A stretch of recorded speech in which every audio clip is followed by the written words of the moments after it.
It started with a scream so sharp it made my windows tremble.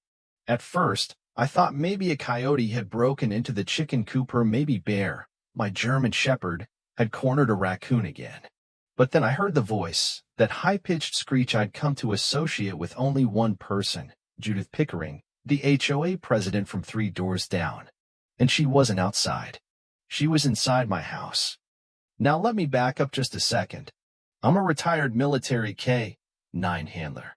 I moved to this sleepy Colorado neighborhood hoping for some peace and quiet, to work on my garden, maybe restore my old Jeep, and let Bear enjoy retirement chasing tennis balls instead of suspects.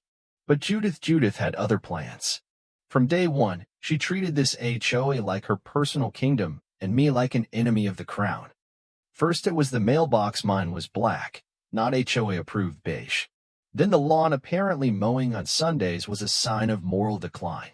And of course, the dog. Bear barked one time when a FedEx guy nearly walked into the screen door. And next thing I knew, I had a nuisance citation on my door written like it came from a Supreme Court ruling. Still, I figured if I kept to myself, she'd eventually find a new target. But nothing prepared me for what happened that Tuesday morning. I had stepped out front to fix a sprinkler head. Bear stayed inside, lying near the door like he was trained to. I was gone 8 minutes, max. When I came back, I heard the click of the lock me lock from inside. I paused. And then came the scream, ripping through the walls like a scene from a horror movie. I dropped the wrench and bolted to the front door.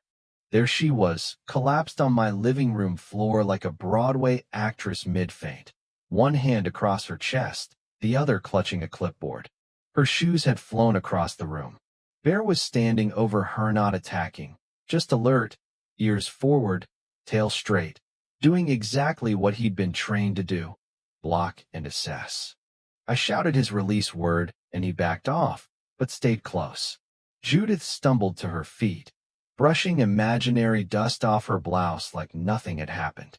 "Routine inspection," she said, waving that clipboard like a badge. "You broke into my house," I snapped. "How the hell did you even get in?" "Master key," she said, not even blinking. "Standard HOA issue. I never gave anyone a key. This house isn't even technically inside the HOA boundaries." "That's debatable," she replied. "You'll be hearing from our legal counsel. And that doe's dangerous. You should be removed." I pointed to the security camera dome above the TV. "You tripped over the umbrella stand. We both know he never touched you." Judith paled slightly when she noticed the blinking red light, then stormed out, muttering something about formal complaints and community safety. Bear followed her to the door like a statue, then sat back down beside me, his job done. I called my sister Tessa that afternoon.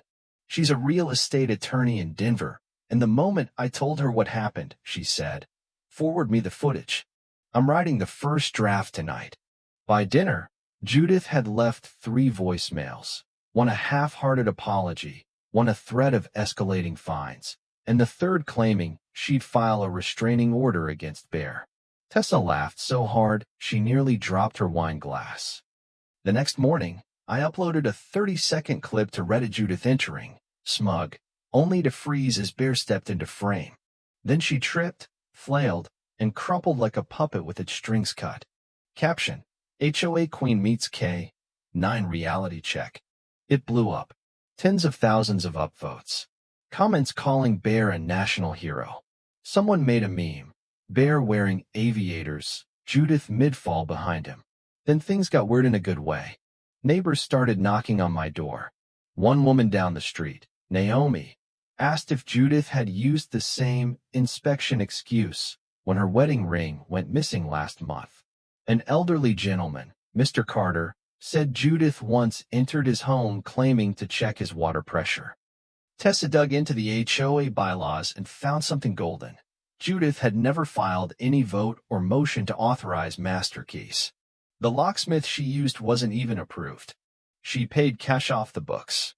Meanwhile, Judith tried to save face. She called a mandatory HOA meeting when I wasn't technically required to attend, and sure as hell didn't. But folks recorded it anyway. She stood there in a beige pantsuit that looked like it hadn't seen a dry cleaner since Bush Jr. was in office, ranting about wild animals and neighborhood integrity. That's when Cole, a high school senior who lives 2 doors down, stood up and projected my Reddit video onto the clubhouse wall. Silence. Judith turned to see herself stumbling across my living room, tripping over the stand, Bear, just watching calmly. Someone laughed. Then another. The spell broke. Tessa took it from there, filed official complaints, pushed for a city investigation, even uncovered an email Judith sent to HOA board members suggesting they fabricate additional violations to force me into compliance, including possibly calling CPS, despite the fact I don't even have kids. I reinforced my gate, installed 2 more cameras, trained Bear to bark once if anyone crossed the driveway. It wasn't paranoia, it was protocol. Judith didn't stop. She mailed out newsletters with a cartoon of a rabid black dog labeled the Beast Among Us. She tried to ban Bear from the community picnic in the public park. I went anyway, leash in hand, Bear at my side. And the moment we stepped onto the grass, half the neighborhood applauded. One family brought dog treats labeled K-9 commendation biscuits.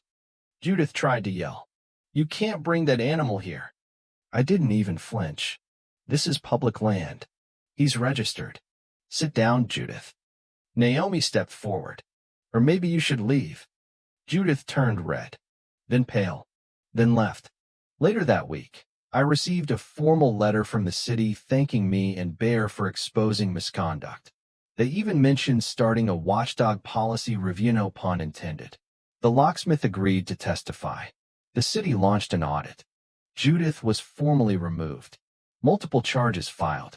Turns out she'd been entering several homes without permission for years. Mr. Carter ran for HOA president and won. Naomi became treasurer. Cole? They made him community youth liaison. Bear became a local legend. Kids called him Sergeant Bear. Someone painted a mural of him in the park, Bear in front of a toppled clipboard with a cape fluttering behind him. A local bakery started making bear-shaped cookies and dropping them off every Friday. And me? I went back to tending the garden, Bear by my side. Quiet mornings. Even quieter evenings. But I'll never forget the moment Judith broke in thinking she was above the rules, only to be reminded to be a dog that some homes still have guardians. And that when you abuse power long enough, eventually, someone stands up, and sometimes, that someone has 4 legs. So tell me, was Judith just a power-hungry control freak? Or was something deeper going on here? Have you ever had someone cross the line, thinking their title gave them the right? Let me know in the comments. And don't forget, never underestimate a retired dog. Or his handler.